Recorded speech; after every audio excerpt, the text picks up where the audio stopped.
Hey everybody, welcome to the Good Evening Kitties podcast, a Tales from the Crypt review. My name is Melissa, your ghostess with the mostest, and today's episode is Season 6, Episode 12, Doctor of Horror. I have with me return guest, I believe for the third time, Geoff is back. Hi Geoff. Hey, how's it going? Yes, and it is a third time. Third time's a charm. Yeah.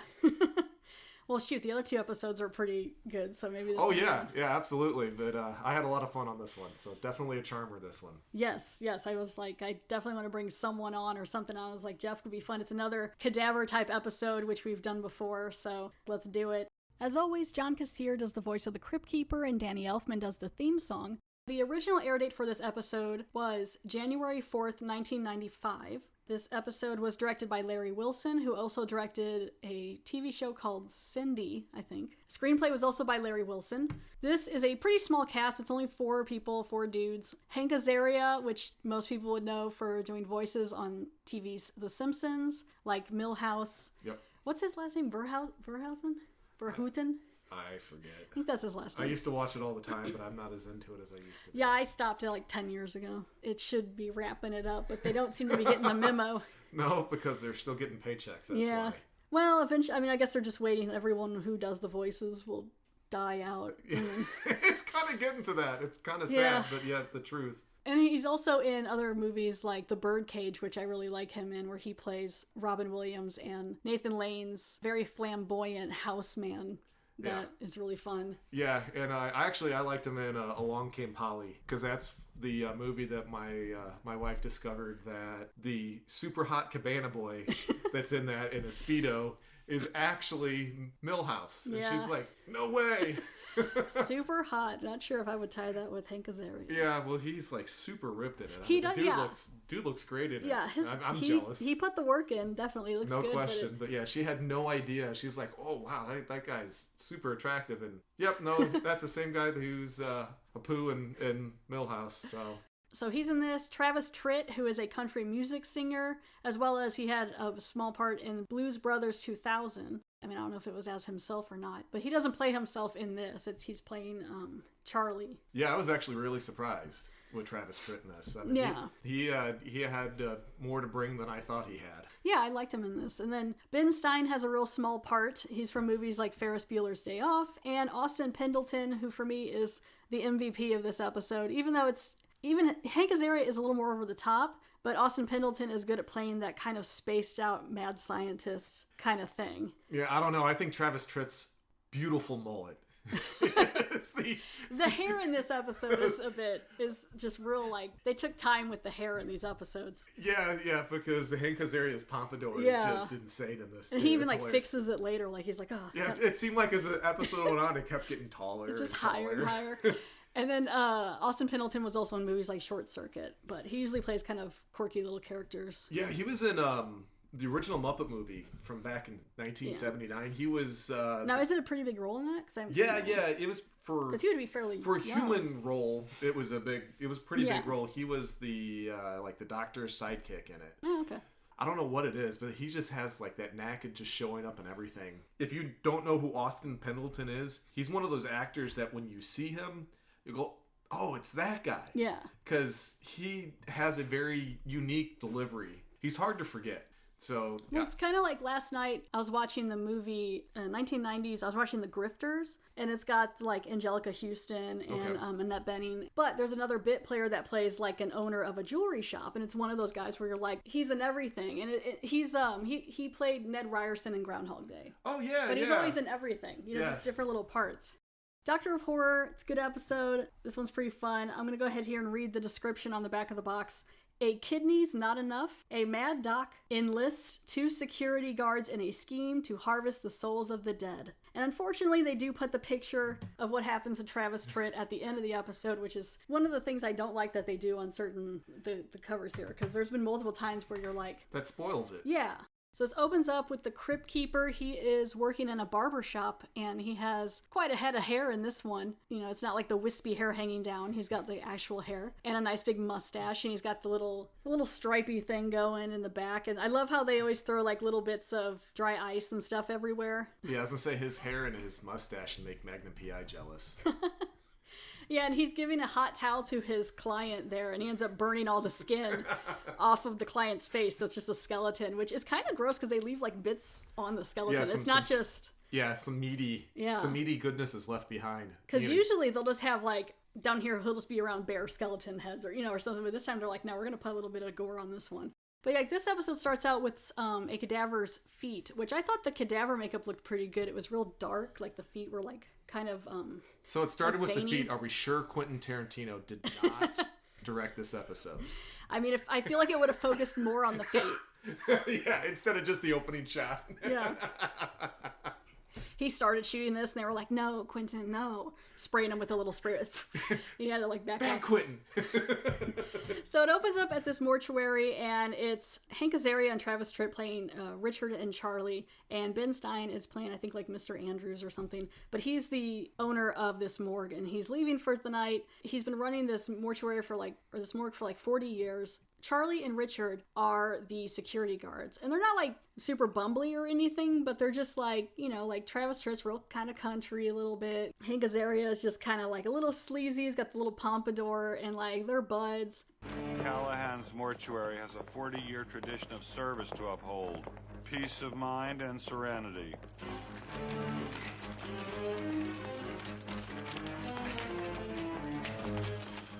A stolen body would be a scandal. It would destroy this fine institution. Do you understand that? Oh, yes, sir. Count on us, sir. No, I can't.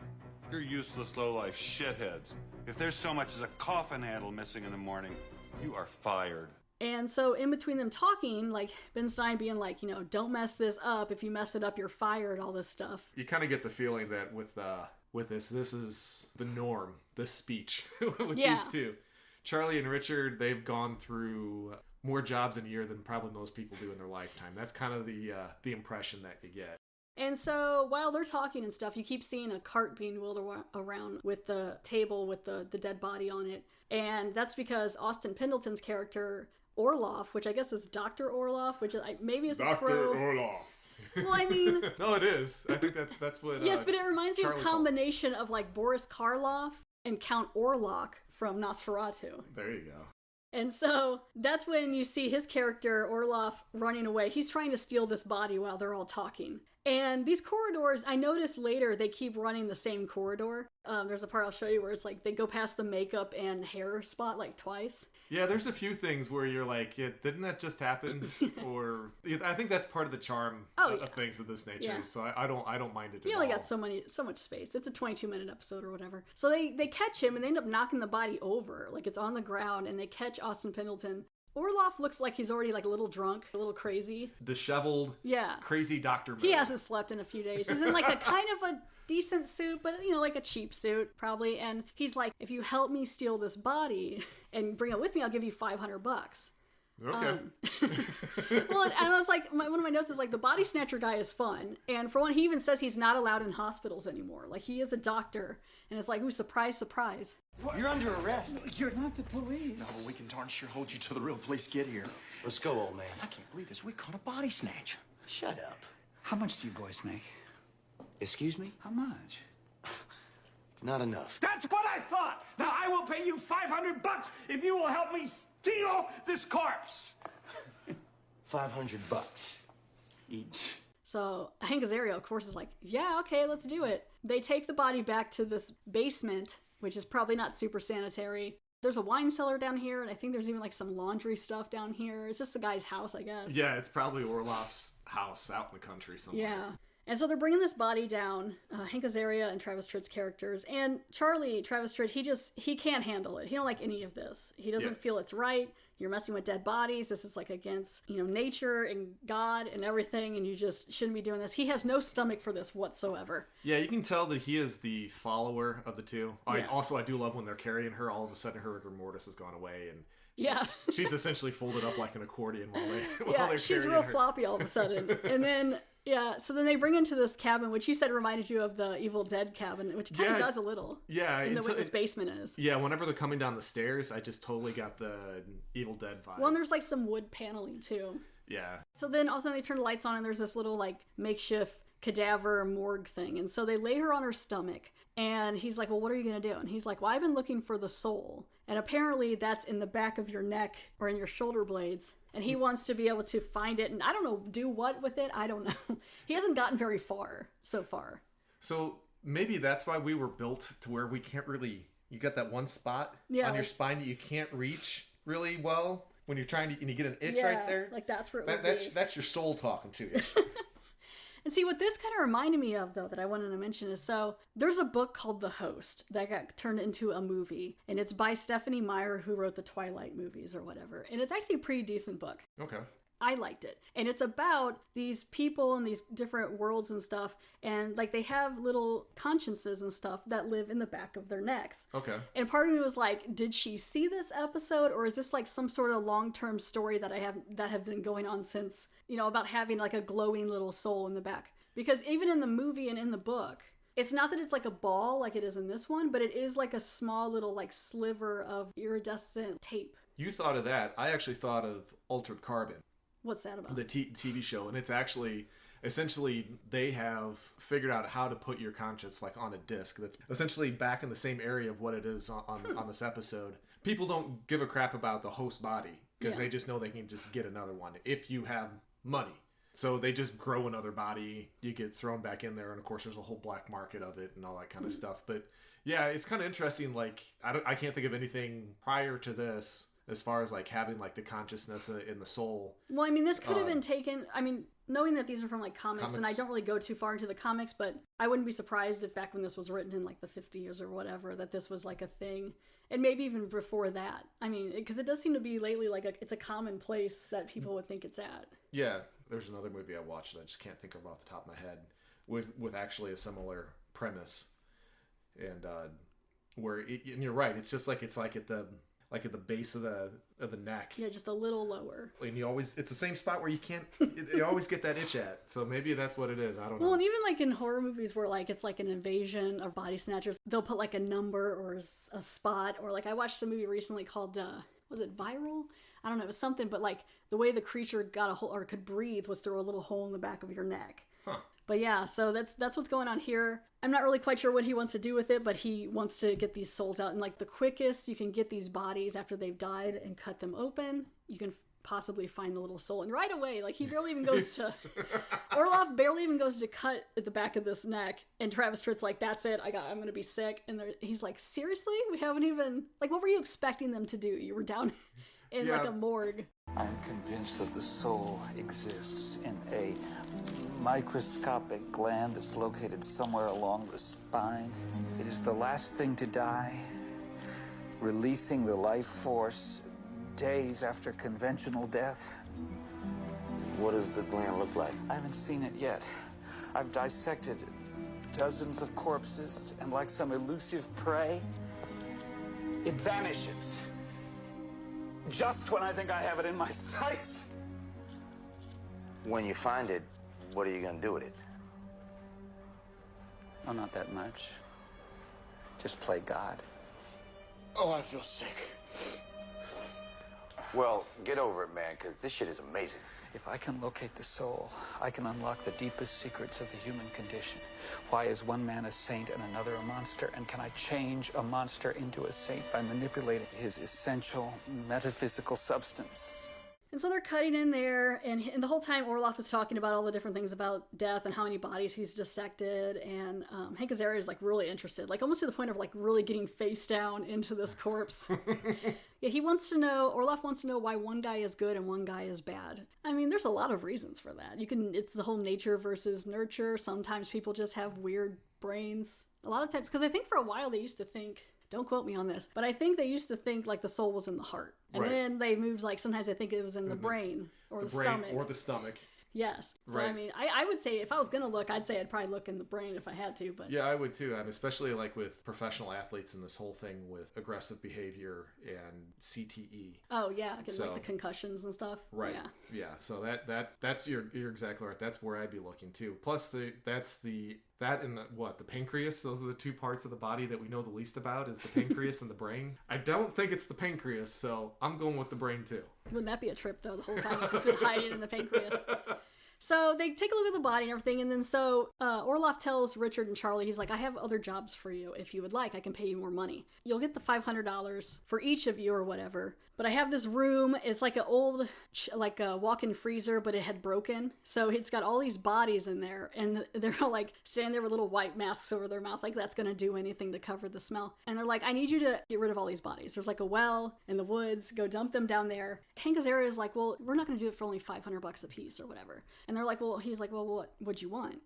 And they just say, 600. Yeah, 600. Sold! and then even Austin Pendleton's like laughing, like, okay, yeah, I guess. They agree for like $600, though some of the adding up doesn't make sense later because in the car they're talking about $1,000. Yeah, Hank Azaria's like, I got $1,000, and I'm like, did you take Travis Tritt's money? Or like, I don't know.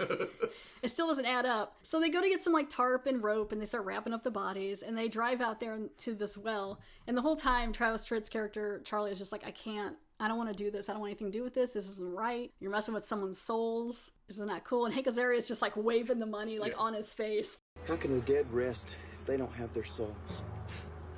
Are you kidding me? Dude, Dr. Orloff's got an excuse for talking that shit. He's nuts. You're seriously stupid, but the last time I checked, you were sane. Don't you believe in souls, Richard? Don't you believe in anything? Yeah, I believe I got $1,000 right here, baby. Mwah! More money I've ever seen in my life. When he's like, and this is the most money I've ever seen in my life. Yeah, that's how you can tell this is, this is an older show, because nowadays everybody's, at least in the United States, has had their stimulus check, so they've had more than that. Yes. Be waved in front of their face. I mean, this was 95, so yeah. Maybe it was worth a bit more too at the time. Yeah, no, $1,000 95. I would have been stoked to have that as a teenager. So now they got, what is this, an El Camino? You said El Ranchero or El Camino. It's hard to tell, but you can definitely tell it's one of those quote unquote car trucks. Yeah. So they got this car truck, and they got the bodies all wrapped up in like clear tarp. And Travis Tritt is just pounding like whiskey, getting drunk. He can't handle this. He's like, I don't know. So it probably wasn't too hard for him to do that. Being a touring musician, I'm sure he's country musician. Yeah, he's probably a pro at that. And then he goes to like straddle the body to pick it up, which I don't know how that was even going to help. Of course, he's drunk, so maybe he doesn't know. Because I was like, dang, TT, don't straddle it. And then as he like the way he did it, like I was like, you could have just pulled her feet from the bottom. But then as he does that, he has like a hallucination where he sees the woman come out and attack him from the tarp, and so he's like really freaking out now. Hank Azaria is like, you don't do that on company time, like, yeah, freak out later. Freak out later on your own time. Oh my god, gee, thanks. You're so sympathetic there, buddy. And so they dump all these bodies in this well. And it's not like a super deep well. It's deep, but it's not super deep. It goes to the next morning at the mortuary. And Ben Stein walks in. It doesn't look good because when he walks in, they're both on it's not like what are those called? The gurneys? Gurneys. They're on like the wheeled gurneys, both of them are. And there's an empty bottle of Jack Daniels, and they're both just sleeping.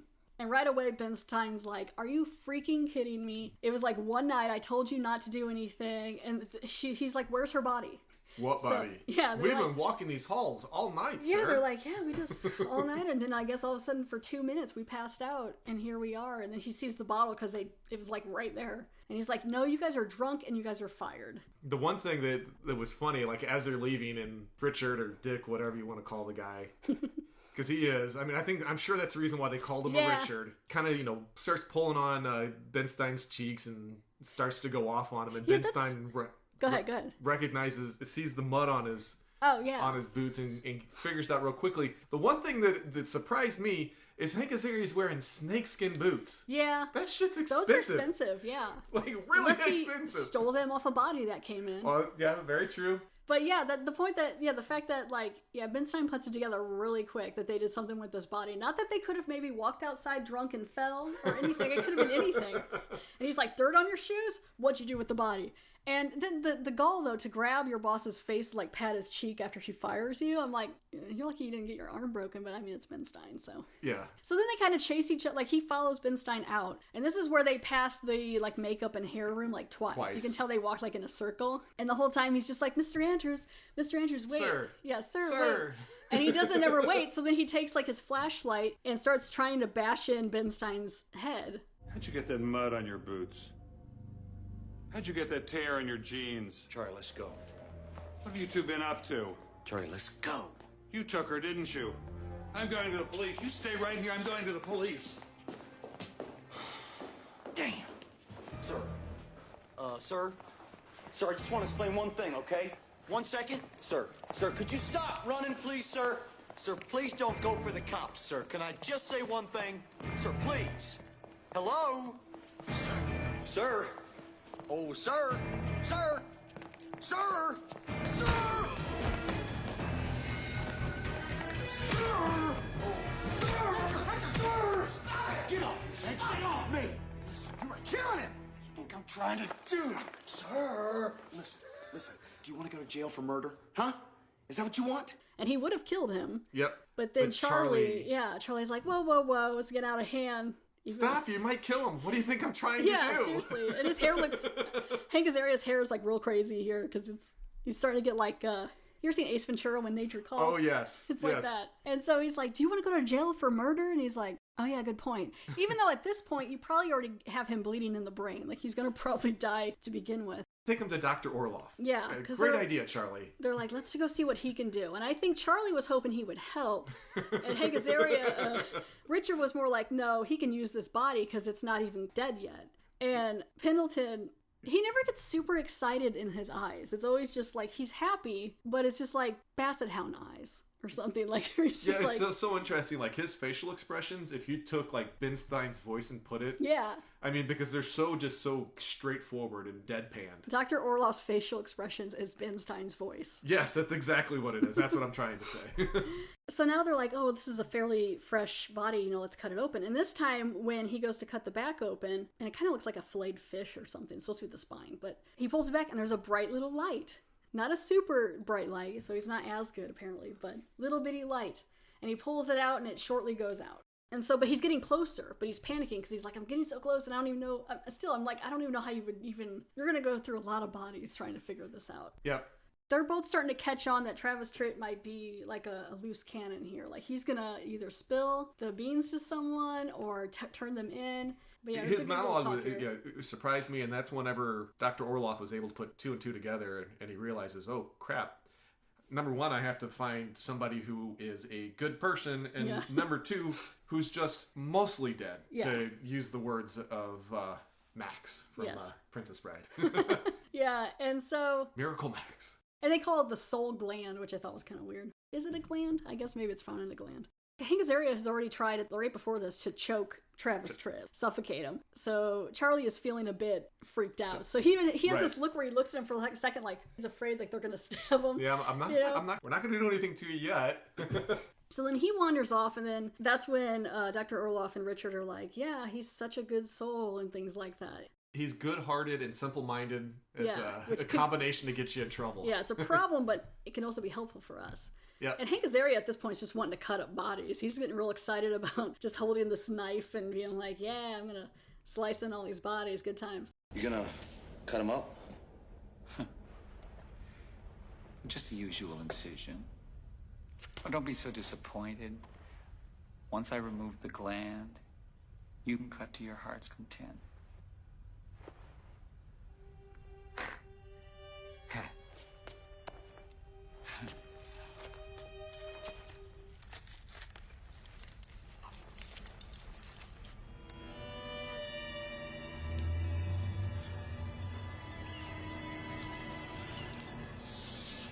Extraordinary.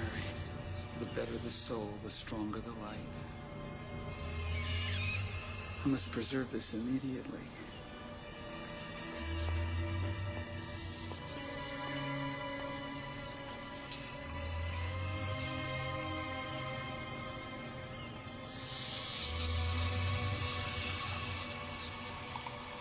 Doc? You do what you want. You're my assistant now. And then it cuts to a scene where they're dumping Ben Stein's body, and they go to sit down by this well in the woods, and they're just talking, the two of them. And Travis Tritt makes a mistake of being like, I can't live with this on my conscience. I'm going to go to the police and turn myself in. He's very naive, and he's given it's his friend.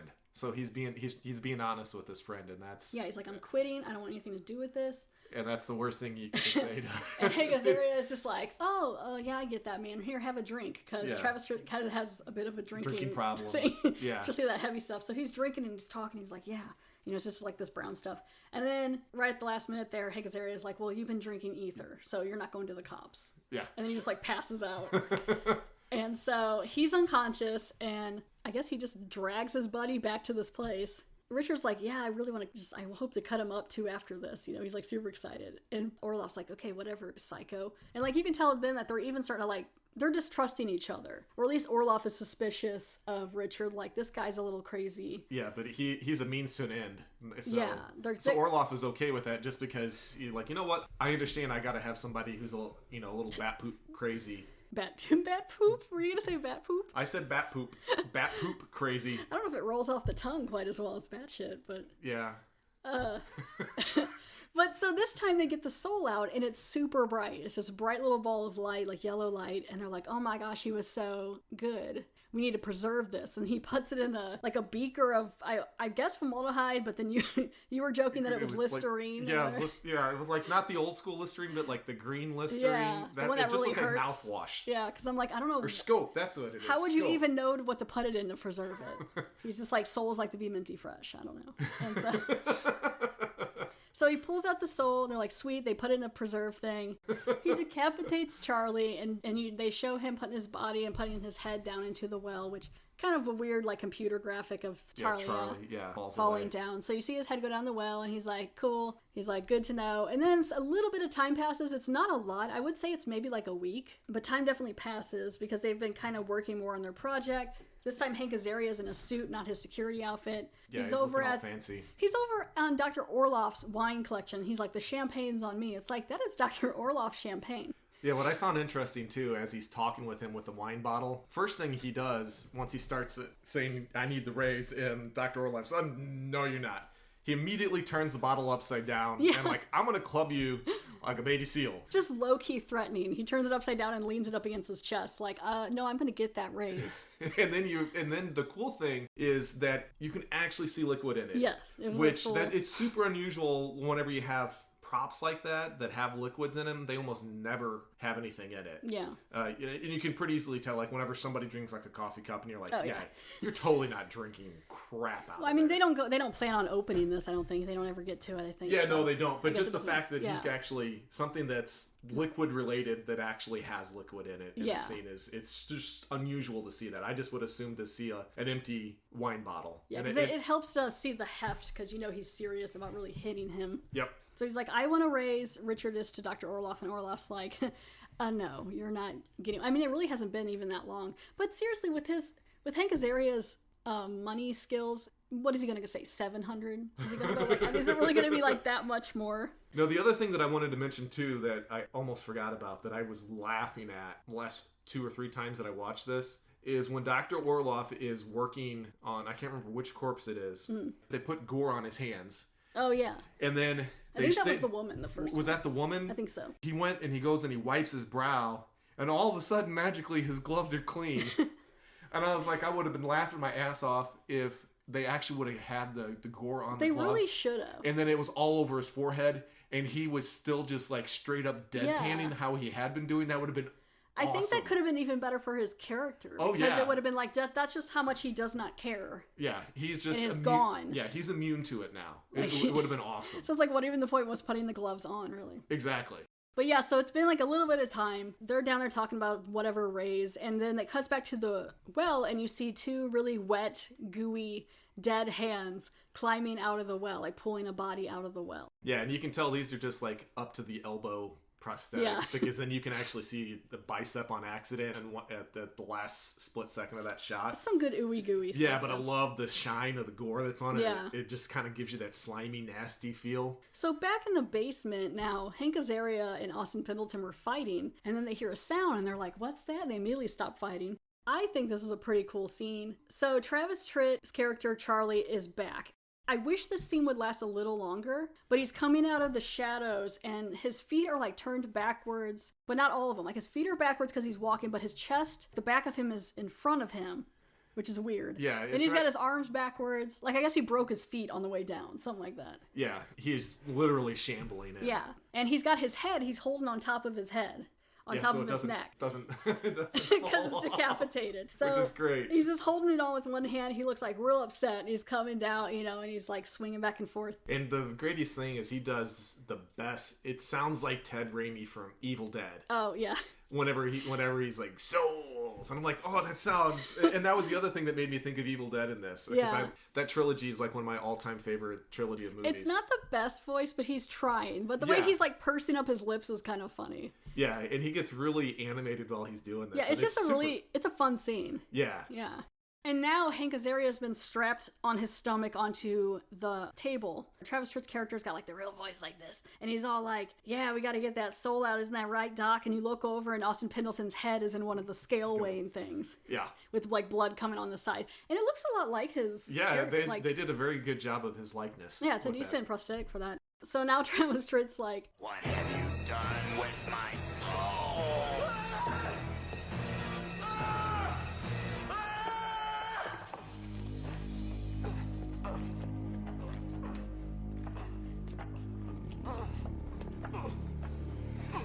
Pull back the skin and cut through to the muscle.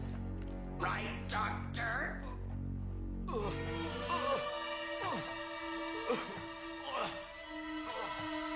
Charlie, no! Charlie, what are you doing, man? Come on! Not much. I'm just going to play God. I'm gonna steal your soul, Richard. No! Charlie, come on! You don't want to hurt me. Come on, you're good. On the contrary, Richard. I was good. You stole my soul, remember? yeah, so he goes in to cut it and he just starts stabbing him with the scalpel and then as his head keeps on trying to fall off, which was just awesome. At this point I'm like, it needs to be like freaking Idle Hands. You ever seen that? Yeah. When they take the barbecue fork and they stick it in and then put the head on top of it. And then duct tape it so he can eat the burrito. But yeah, so that's the end of the episode. They get what was coming to them. Everybody's dead. Everybody's dead. For me, this is a fairly classic Tales from the Crypt episode, and it's nice to see it in the 6th season, because there's only one more season left. Right. So it's nice that they're still having episodes like this where it's like, you know, this revenge, and there's cool, like, effects, and, like, it's a good story, and it's just neat looking and fun, and it's got humor. Yeah, I really love the practical effects. A lot of the one-line deliveries were fantastic to give that campy humor to it, which is what makes it a classic episode. So that's the end of the episode. It goes back to the Crypt Keeper. He's still doing the barber stuff, and there's a guy or somebody behind some newspaper, and he does the whole like shaving a haircut. 2 bits. There you go. and when he pulls back what he did to this person, he cut their ear off, and the person does not stop reading the paper. It was a really interesting article, even though they scream. Yes, and I also love the fact that Crypt Keeper is actually giving stories of like what Charlie and Richard are doing now. Oh yeah. Crypt Keeper, you're so punny. And the best Crypt Keeper pun is, I just got a card from Charlie. He went on to open a chain of private clubs for dismembers only. Oh, and Richard went into medicine, specializing in intensive scare.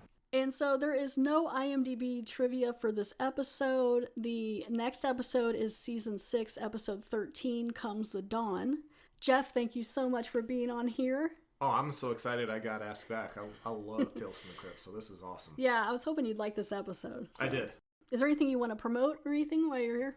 Well, I'm back on discography discussion. Are you doing that full time, like all the time now, or? At least 50% of the time. Just check us out. It's discussmetal.com. All right, and thank you all out there for downloading and listening to this episode. Thank you for supporting the podcast. You can follow me on Facebook and on Twitter at Gek Podcast or GEK Podcast.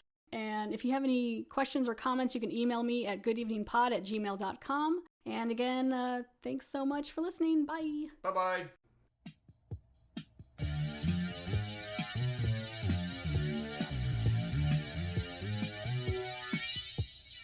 I just had quite a